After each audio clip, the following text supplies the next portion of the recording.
할렐루야. 오늘도 말씀을 붙드시고 하루를 시작하는 여러분을 사랑하고 축복합니다. 말씀 붙드시고 생명의 삶을 사시기 바랍니다. 오늘 말씀은 시편 24편 1절에서 10절 말씀입니다. 시편 24편 1절에서 10절 말씀, 우리 저랑 여러분이 한 절씩 교독하도록 하겠습니다. 땅과 거기에 충만한 것과 세계와 그 가운데에 사는 자들은 다 여호와의 것이로다. 여호와께서 그 터를 바다 위에 세우시며 강들 위에 건설하셨도다. 여호와의 산에 오를 자가 누구며 그의 거룩한 곳에 설 자가 누구인가? 곧 손이 깨끗하며 마음이 정결하며 뜻을 허탄한 데에 두지 아니하며 거짓 맹세하지 아니하는 자로다. 그는 여호와께 복을 받고 구원의 하나님께 의를 얻으리니 이는 여호와를 찾는 족속이요 야곱의 하나님의 얼굴을 구하는 자로다. 문들아 너희 머리를 들지어다. 영원한 문들아 들릴지어다. 영광의 왕이 들어가시리로다. 영광의 왕이 누구시나? 강하고 능한 여호와시요 전쟁에 능한 여호와시로다. 문들아 너희 머리를 들지어다. 영원한 문들아 들릴지어다. 영광의 왕이 들어가시리로다. 영광의 왕이 누구시냐? 만군의 여호와께 곧 영광의 왕이시로다. 아멘. 어제에 이어서 오늘 시편 24편입니다. 여러분, 시편 24편은 세 등분을 나눌 수가 있는데요. 첫째는 1절과 2절입니다. 하나님의 다스리시는 영역, 전 우주적이라는 것이죠. 그리고 두 번째로 3, 4절인데요. 하나님과의 만남으로 하나님의 사랑을 받는 자들은 삶을 통해서 하나님을 증거해야 된다. 또 7절과 10절에 보면은 마음을 열고 왕을 영접하라. 이렇게 나눌 수가 있습니다. 여러분, 다윗은 왕이 되려고 애를 쓴 사람이 아닙니다. 부귀를 탐한 사람도 아닙니다. 그러나 성경을 읽어보면 다윗이 하나님의 복을 엄청나게 많이 받은 사람이었음을 알 수 있습니다. 그가 목동의 신분에서 왕이 된 것도 놀라운 일입니다. 그러나 말년에 하나님의 성전 건립을 위해 바친 제물의 양을 보면 정말 어마어마합니다. 역대상 29장을 보니까 성전 건축 헌금으로 금 3,000달란트, 은 7,000달란트를 바쳤다고 성경은 기록하고 있습니다. 금만 따져서 오늘날 가치로 좀 환산을 해보니까 이 돈이 얼마냐 하면 2조 원 정도가 되더라고요. 이 엄청난 돈을 성전 건축하는데 하나님께 드렸다라는 것이죠. 그러니까 얼마나 복을 받은 사람입니까? 그런데 왜 다윗은 이렇게 복을 받을 수 있었을까? 다윗이 어떻게 그렇게 많은 재물을 인색한 마음 없이 기꺼이 하나님께 드릴 수 있었을까? 이런 놀라운 복은 어디에 있었을까? 저는 그 비결이 1절에 있다라고 생각합니다. 우리 1절 같이 한번 읽어볼게요. 시작. 땅과 거기에 충만한 것과 세계와 그 가운데에 사는 자들은 다 여호와의 것이로다. 아멘. 여러분, 1절의 고백처럼 다윗의 땅과 하늘과 온 천지가 다 여호와의 것이라고 고백합니다. 다윗은. 여러분, 이런 고백이 있습니까? 여러분, 세상을 살 때 온 우주에 있는 모든 것들이 하나님의 것입니다 라고 고백하는 사람과 이 온 우주가 어디서 왔는지 전혀 모르고 그렇게 사용하는 것과는 놀라운 차이가 있다는 것입니다. 여러분, 세상을 바라볼 때, 자연을 바라볼 때, 또 그리고 가정에서 우리 자녀를 바라볼 때 모든 것을 보면서 그것이 하나님으로부터 왔음을 고백하는 여러분 되시길 바랍니다. 땅을 내가 가지고 있다고, 땅 문서 조금 내가 가지고 있다고 그것이 내 것이 아닙니다. 부동산 돈 주고 샀다고 그것이 내 것이 아니라는 거예요. 다 하나님의 것이고. 왜 하나님의 것입니까? 하나님이 세우시고 건설하셨기 때문이라고 지금 말씀하고 있습니다. 우리 2절 같이 한번 읽어볼게요. 시작. 여호와께서 그 터를 바다 위에 세우시며 강들 위에 건설하셨도다. 여러분, 우리가 온 자연이, 우리 이 땅에 있는 모든 것들이 하나님으로부터 왔다는 것을 인정하는 것, 그리고 그 모든 것들을 하나님이 세우시고 하나님이 건설하셨다는 것을 인정하고 사는 삶, 내가 어디서 왔는지 어디로 가는지도 모르고 사는 삶과 하나님이 나를 만드시고 하나님께서 나를 인도하신다는 이런 삶은 여러분 천지 차이가 있는 것입니다. 여러분, 오늘 2절에 보니까 하나님이 세우시고 건설하셨다. 온 우주 만물을 건설하시고 다스리신다. 내 인생쯤이야 맡기면 능히 책임지고 세워주시는 분임을 여러분 믿는 여러분 되시기 바랍니다. 다윗은요, 하나님을 믿어도 이렇게 믿었다는 것입니다. 완벽하게 믿었다는 것입니다. 그때 우리의 인생이 바로 서게 되어 있다는 것입니다. 하나님이 놀랍게 인도해 주신다는 것입니다. 오늘 이런 믿음으로 인도함 받는 여러분 되시기를 바랍니다. 유대인들의 이야기를 담은 하시딤에 나오는 이야기인데요. 이런 이야기입니다. 한 어머니가 자기의 아들을 랍비에게 데리고 갔다라는 거예요. 그때 랍비가 아이에게 질문을 합니다. 얘야, 하나님은 어디에 계시니? 내가 나에게 하나님의 어디에 계신가 말을 해준다면 동전 1개를 주겠어 라고 랍비가 이야기했다고 합니다. 이 랍비는 아이가 설마 이처럼 어려운 질문에 대답할 수 있을 것이라고 전혀 생각하지 못한 거죠. 그런데 이 아이가 이런 대답을 합니다. 선생님, 제가 하는 질문에 대답을 해주시면 저는 선생님께 동전 2개를 드리겠습니다. 선생님은 저에게 하나님이 어디에 계시지 않는가를 말해 줄 수 있습니까? 아이의 깨끗한 눈으로 보면 이 세상에 그 어떤 장소도 하나님이 안 계신 곳이 없는데 죄 많은 어른의 마음은 하나님을 찾기 어렵다는 교훈을 담은 그런 이야기입니다. 여러분은 어떠십니까? 여러분은 하나님이 어디에도 존재하신 분이시고 하나님이 온 우주를 만드신 것을 믿습니까? 주위를 보고 어떻게 하나님을 만날 수 없습니까? 그렇다면 온 우주에 충만하신 하나님이 왜 좁디 좁은 우리 마음에는 들어오지 못하시는 걸까요? 천군 천사를 동원하시는 하나님께서 왜 우리의 마음을 열어야 들어오시는 걸까요? 저는 이것이 놀라운 신비인 것이라고 생각합니다. 온 우주에서 유일하게 하나님께서 마음대로 임하지 못하시는 영역이 하나 있는데 그것이 우리의 마음이라는 것이죠. 이것이 우리를 인격적으로 만드셨다는 것을 증거하고 있는 것이죠. 우리 마음만큼은 우리가 하나님께 열어드려야 하나님이 들어오신다는 것입니다. 그래서 여러분, 하나님을 볼 수 있는 비결은 첫 번째 이겁니다. 우리가 마음을 여는 것입니다. 여러분, 하나님을 만나고 오늘도 하나님을 볼 수 있는 여러분 되시길 바랍니다.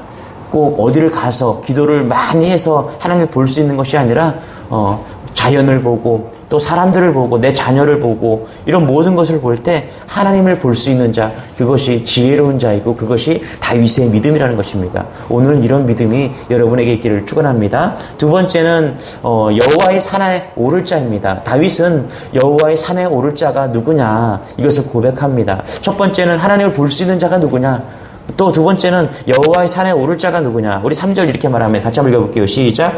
여호와의 산에 오를 자가 누구며 그의 거룩한 곳에 설 자가 누구인가. 여러분, 히브리 사람들에게 산은 단순하게 산이 아니라 하나님께서 하나님의 사람들을 만나주신 신비한 장소죠. 그래서 모세가 하나님을 만난 곳이 어디예요? 호렙산이죠. 호렙산. 그리고 십계명을 받은 산은 신의 산이십니다. 신의 산입니다. 예수님께서 기도하러 올라가신 산도 변화산과 겟셋만의 동산입니다. 산이죠, 산. 그러니까 주님이 나를 택하셨는데 주님의 거룩한 산에 나아가 주님의 임재를 체험하고 능력으로 살 수 있는가? 오늘도 내가 거룩한 산에 올라가서 정말 하나님의 임재를 경험하고 하나님의 놀라운 은혜를 경험할 수 있을까? 이런 물음이 늘 있어야 된다는 것이죠. 그러니까 여기 여호와의 산에 오르자라는 것은 오늘도 다윗이 하나님을 만나자는 거예요. 하나님을 보자는 거예요. 자, 그러면서 4절부터 6절 어떤 사람이 하나님을 만날 수 있고 여호와의 산에 오를 수 있는가, 그렇게 이야기하는데 우리 4절부터 6절 같이 한번 읽어볼게요. 시작. 곧 손이 깨끗하며 마음이 청결하며 뜻을 허탄한 데에 두지 아니하며 거짓 맹세하지 아니하는 자로다. 그는 여호와께 복을 받고 구원의 하나님께 의를 얻으리니 이는 여호와를 찾는 족속이요 야곱의 하나님의 얼굴을 구하는 자로다. 여기 보니까 손이 깨끗하다. 이것은 하나님 앞에 행위로 범죄하지 않음을 말하는 것이죠. 그리고 마음이 청결하며, 이것은 내적인 마음과 뜻이 옳다는 것을 이야기합니다. 또 여기 보면은 거짓 맹세하지 아니하는 자, 거짓된 재미 없이 특별한 그런 말을 이야기하고 있습니다. 그러니까 손도 마음도 입도 세 가지 면에서 정결해야 창조주 하나님을 볼 수 있고 또 여호와의 산에 올라가서 하나님을 만날 수 있다라고 이야기를 합니다. 그래서 여러분 마태복음 5장 8절에 보면 마음이 청결한 자는 복이 있나니 그들이 하나님을 볼 것입니다 라고 이야기하고 있습니다. 여러분 오늘도 우리가 구할 것은 마음이 청결한 자, 거룩한 자임을 믿으시기 바랍니다. 그런데 여러분 어느 누가 이런 사람입니까? 우린 이렇게 복받을 존재가 아니죠. 그런데 감사하게도 이런 우리를 위해서 주님이 우리를 만나 주셨습니다. 할렐루야. 그래요. 인간은 아무도 여호와의 산에 오를 자가 없습니다. 그래서 하나님께서 내려오셔야만 했던 것이죠. 하나님께서 시내산에 모세를 만나 주실 때 여러분 어땠어요? 정말 빽빽한 구름 사이에 불과 구름들이 빽빽하게 임재하셨습니다. 모세도 사실 하나님께서 은혜를 내려주시지 않으면은 여호와의 산에 오를 수가 없었던 것이죠. 하나님께서 그냥 오셔도 감사한데 우리의 모든 죄를 덮어주시기 위해서 우리에게 오셨다는 것입니다. 여러분 이게 은혜입니다. 하나님이 은혜를 내려주셔야 우리가 하나님을 만날 수 있고 하나님을 볼 수 있는 존재인 것이죠. 그래서 여러분 오늘도 하나님의 은혜를 구하시기 바랍니다. 우리의 힘으로 정결하게 될 수 없어요. 우리의 힘으로 하나님께 나아갈 수 없어요. 하나님의 은혜로만 감사한 것입니다. 그럴 때 우리는 하나님의 자녀가 되고 성도가 될 수 있다는 것입니다. 여러분 예수 믿는 것은요 세상과 다르다는 것입니다. 구별된다는 것입니다. 성경에서 다르다는 것을 카도시라고 합니다. 헬라어로 하기우스, 구별된 자라고 이야기를 합니다. 여러분 많은 사람들은요 외적으로 어려움을 당하는 것을 위기라고 이야기합니다. 그래서 경제적 위기가 찾아왔구나, 정치적 위기가 찾아왔구나, 안보의 위기가 왔을 때 안보의 위기가, 전쟁의 위험이 찾아왔구나. 그런데 성경은요 위기를 그렇게 보지 않습니다. 성경은 위기를 어떻게 보냐면 세상 사람과 믿는 자들이 구별이 없어졌을 때 그것을 위기다라고 이야기를 합니다. 사실 우리가 지금 위기인 것은 뭐냐면요 세상 사람과 우리가 구별이 없다는 것입니다. 제가 늘 이야기하죠. 이것이 진짜 위기다라는 것입니다. 왜요? 하나님께서는 정말 믿는 자, 거룩한 자, 성도를 찾고 있는데 구별된 자가 없기 때문에 찾을 수가 없는 거예요. 그럴 때 하나님은 정말 위기가 왔구나 이렇게 보는 것입니다. 여러분 노아의 심판이 왜 임했습니까? 노아 때 세상의 혼란함이 하나님을 섬기는 사람들과 우상 숭배자들이 다 섞여 있어서 누가 누군지 하나님이 구별할 수가 없는 거예요. 그래서 하나님은 노아를 선택하셨고 그렇게 혼잡한 가운데 가르시기를 원했다는 것입니다. 여러분 오늘 저는 여러분들이 여호와의 산에 올라가는 여러분 되시기를 축원합니다. 이것은 거룩한 자예요. 하나님을 만나는 자예요. 하나님이 정말 원하는 자가 산에 올라가는 자입니다. 오늘도 이런 놀라운 거룩한 백성으로 사시기 바랍니다. 그래서 하나님의 임재가 있는 산에 오를 자가 될 수 있는 그런 은혜가 오늘 이 예배를 드리는 여러분에게 임하기를 축원합니다. 세 번째는 마음을 열어 하나님을 찬양해야 된다는 것입니다. 우리 7절부터 10절 같이 한번 읽어볼게요. 시작. 문들아 너희 머리를 들지어다. 영원한 문들아 들릴지어다. 영광의 왕이 들어가시리로다. 영광의 왕이 누구시냐? 강하고 능한 여호와시요 전쟁에 능한 여호와시로다. 문들아 너희 머리를 들지어다. 영원한 문들아 들릴지어다. 영광의 왕이 들어가시리로다. 영광의 왕이 누구시냐? 만군의 여호와께 곧 영광의 왕이시다. 아멘. 여러분 문들아 머리 들어라 이 찬양 아실 거예요. 저는 읽으면서 막 마음속에 막 찬양이 임하는데요. 여러분 이 찬양 속에 무엇이 보입니까? 염려가 보일까요? 여러분 두려움이 보입니까? 슬픔이나 낙심과 절망을 찾아볼 수 있습니까? 전혀 없어요. 그림자도 없어요. 담대함과 그리고 기쁨과 확신에 찬 생수의 강이 흘러넘치는 그런 찬양으로 하나님께 올려드리고 있다라는 것입니다. 그래요. 여러분 24편은요 글로 읽고 머리로 이해할 수 있는 성경이 아닙니다. 가슴으로 읽고 그냥 마음껏 찬양할 수 있는 그런 찬양입니다. 그래서 여러분 이 24편이 정말 하나님의 놀라운 은혜가 된다라면 그러기 위해서는 우리의 마음을 온전하게 열어야 된다는 것입니다. 여러분 이런 은혜가 여러분에게 있길 소망합니다. 하나님을 귀히 만날 수 있는 방법은요 우리의 마음을 활짝 열고 그분을 맞이할 때 영광의 하나님을 만날 수 있다는 것입니다. 여러분, 안타깝게도 에덴 동산에서 아담과 하와는 마귀에게 마음을 열어버렸습니다. 그래서 에덴 동산에서 쫓겨나게 되었고요. 타락한 이후에 예수님은 우리를 위하여 이 땅에 오신 그 십자가 구원의 길, 그것을 우리가 마음을 열어서 온전히 맞아주시면 우리가 영광의 하나님을 만날 수 있다는 것입니다. 그래요. 그 무엇보다 하나님께 마음을 여는 것이 너무나 중요하다는 것입니다.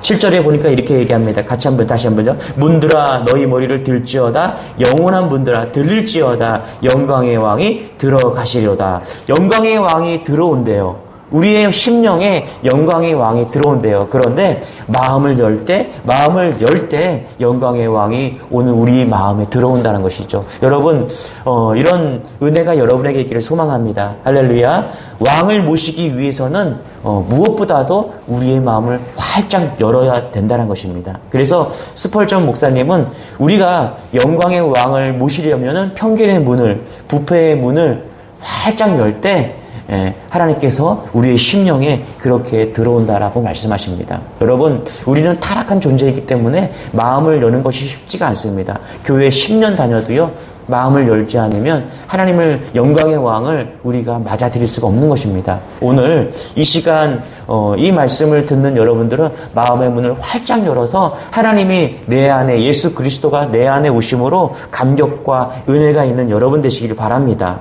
오늘 말씀은요, 법궤가 이제 들어왔을 때 다윗이 마음을 열어서 영광의 왕을 막 찬양하는 그런 거거든요. 그래서 이 말씀은요, 영광의 왕이 내 안에 들어왔을 때 기쁨과 감사로 막 춤추고 찬양할 수 있다는 것입니다. 여러분, 내가 아무것이 있어도요, 또 아무것도 없어도요, 또 불안해하고 힘들고 그런 것이 아니라 여호와 하나님이 내 안에 오시면, 왕 대신 예수 그리스도께서 내 안에 오시면요, 이렇게 기쁘고 감사하고 영광을 올려드릴 수 있다는 것입니다. 오늘 마음의 문을 열어서 하나님을 볼 수 있고, 할렐루야, 여호와의 산에 오를 수 있는 우리 모든 주님의 교회 성도가 되시기를 축원합니다. 여호와께서 우리를 지켜주시고 인도하십니다. 그럴 때 놀라운 역사가 있고 또 하나님께서 영광을 드러내는 그런 하루가 될 줄 믿습니다. 이런 은혜가 여러분에게 있기를 축원합니다. 기도하겠습니다. 하나님, 감사합니다.